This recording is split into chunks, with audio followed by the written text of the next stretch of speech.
बहुत पुरानी बात है कि किसी नगर में एक बूढ़ा चोर रहता था। उसके यहाँ एक लड़का भी था। बाप जब ज़्यादा बूढ़ा होने लगा तो उसने उसके लड़के को भी चोरी करने के सारे तरीके सिखाना शुरू कर दिए। कुछ ही दिनों के बाद लड़का चोरी करने के सारे गुर सीख गया और खूब चोरी करने लगा। वो चोरी में इतना माहिर हो गया था कि वो ऐसी जगह पर भी आसानी से चोरी कर लेता था जहाँ दूसरे चोर चोरी करने की हिम्मत भी नहीं कर पाते थे। बाप ये देखकर बहुत खुश हुआ और इसी तरह दोनों की ज़िंदगी आराम से गुजर रही थी। बेटा, ये देखकर मुझे बहुत खुशी हुई है कि तुम एक कामयाब चोर बन गए हो और जो मैं नहीं कर सकता था तुमने उसे कर कर दिखाया है। मैं आज तुम्हें एक बात समझाना चाहता हूँ और मुझे यकीन है कि अगर तुमने मेरी बात सुनी और उस पर तुमने अमल किया तो तुम एक और ज़्यादा कामयाब इंसान बन जाओगे। तुम कभी भी किसी साधु संत की बात नहीं सुनना और अगर कोई उपदेश दे रहा हो तो उससे सुनने के बजाय अपने दोनों कानों को रुई से बंद करके फ़ौरन वहाँ से भाग जाना। हाँ बापू, मैं आपकी पूरी बात समझ गया हूँ। आप इत्मीनान रखें, मैं ऐसा ही करूँगा। शाबाश बेटा, मुझे तुमसे यही उम्मीद थी। लड़का उसी दिन से हमेशा अपने पास रुई रखने लगा।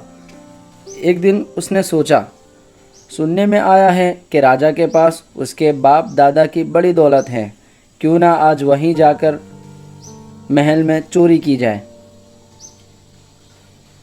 और इस तरह सोचकर वो चोरी करने के लिए राजमहल की तरफ रवाना हो गया।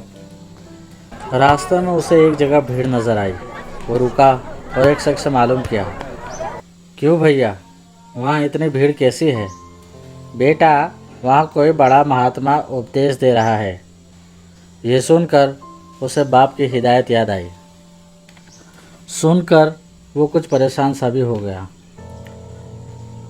इससे पहले कि महात्मा की कोई बात मेरे कानों तक पहुँचे, मुझे फ़ौरन अपने दोनों कानों में रुई ठूंस लेनी चाहिए। उसने फ़ौरन वहाँ से डोल लगाई। मुझे ज़ोर से अपने कानों को बंद रखना चाहिए ताकि महात्मा की कोई आवाज़ मेरे कानों तक सुनाई ना पड़े। और उसने ऐसा ही किया और दोनों हाथों को कान पर लगाकर चल दिया। जैसे ही भीड़ के करीब से गुजरा, एक बड़े से पत्थर से उसकी ठोकर लगी और वो गिर पड़ा। गिरते ही दोनों कानों में से उसकी रुई निकल गई। उस वक्त महात्मा कह रहा था, देखो भक्तों, हमेशा याद रखो, कभी भी झूठ मत बोलो और जिसका नमक खाओ उसके साथ तो कभी भी गद्दारी मत करो।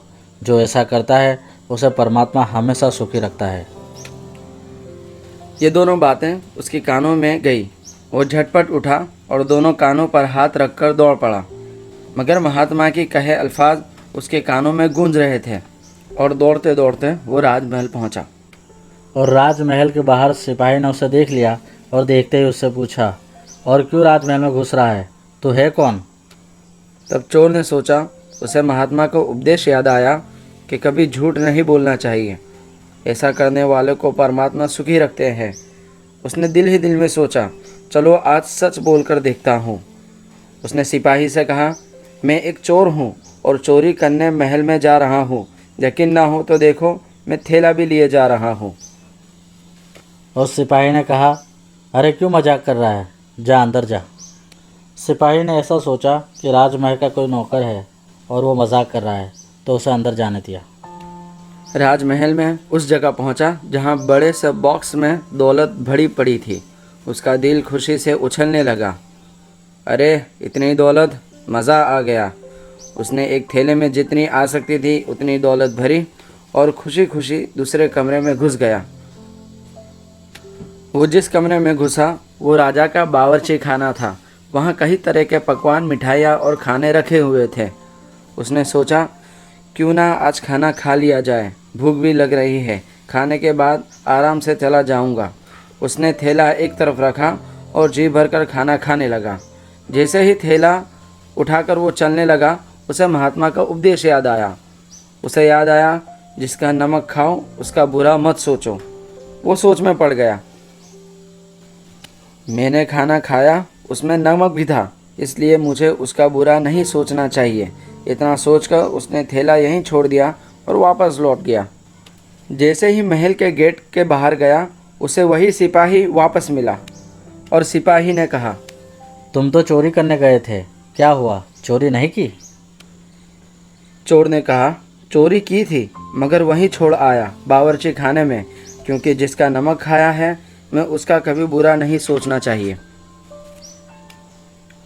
मैंने बावर्ची खाने में पहुंचकर खाना खाया था, उसमें राजा का नमक भी था, इसलिए चुराए माल को छोड़ आया, यकीन न आए तो देखा।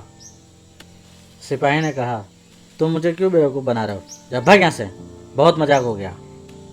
जैसे ही लड़का चलने को हुआ एक शोर सुनाई दिया।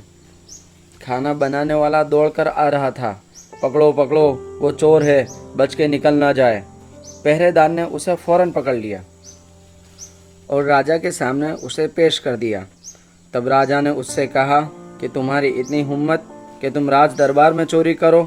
तब चोर ने जवाब दिया कि राजा, एक महात्मा के उपदेश के मुताबिक मैंने सिपाही को यहाँ आने का मकसद सच सच बताया था, और मैंने अपने आप को चोर ही बताया था, क्योंकि मेरा मकसद चोरी करने का ही था। मैंने महल में आकर चोरी की, बावर्ची खाने में खाना भी खाया जिसमें आपका नमक भी था। महात्मा के उपदेश के मुताबिक जिसका नमक खाओ उसका बुरा मत सोचो। मैंने जिसका माल चुराया था बावर्ची खाने में वहीं रख दिया और वापस हो गया। राजा ने चोर से कहा, जो कुछ तुमने कहा सुनकर मैं बहुत खुश हूँ। आज से तुम मेरे यहाँ नौकरी पर रहोगे। जब 2-3 दिन लड़का घर पर नहीं आया तो बाप बहुत परेशान हुआ और सोच में पड़ गया, ये इतने दिनों से घर क्यों नहीं आया, कहीं वो पकड़ा तो नहीं गया? और बाप बहुत परेशान हो गया। लेकिन 4 दिन के बाद जब लड़का घर आया तो उसका बाप उसे देखकर ताज्जुब में पड़ गया। बाप ने कहा, मैं ये क्या देख रहा हूँ? क्या किसी नौटंकी में काम करने लगे हो? इतने अच्छे अच्छे और कीमती कपड़े, क्या पुश्तैनी धंधा छोड़ना तुझे अच्छा लगा? तब बेटे ने कहा, बापू, मैं किसी नौटंकी में काम नहीं कर रहा हूँ और ना ही ये कपड़े चोरी के हैं। बाप ने पूछा, फिर इतने अच्छे अच्छे कपड़े लाए कहाँ से हो? बेटे ने कहा, तसल्ली करो बापू, बताता हूँ। आपने कहा था ना कि किसी साधु संत की बात नहीं सुनना। एक महात्मा की बात मेरे कानों में पड़ गई। वो कह रहे थे कि कभी झूठ नहीं बोलना चाहिए, तो देखिए सच बोलने का फल। मुझे राजा ने महल में खुश होकर नौकरी दे दी और अपनी सारी कैफियत बाप को बताई। बेटे की बात सुनकर बाप बहुत शर्मिंदा हुआ। बेटा, मुझे बहुत अफसोस है, मैं एक बहुत बड़ी गलती पर था। मैं अपने फ़ायदे के लिए तुझे गलत रास्ते पर ढकेल दिया। तब बेटे ने कहा, बापू, आप अफसोस ना करें, शायद परमात्मा को इसी तरह हमें सही रास्ता दिखाना था। इस तरह महात्मा की बातों ने दोनों की ज़िंदगी बदल दी। उन्होंने फिर आराम से और इज्जत से अपनी ज़िंदगी को गुजारा।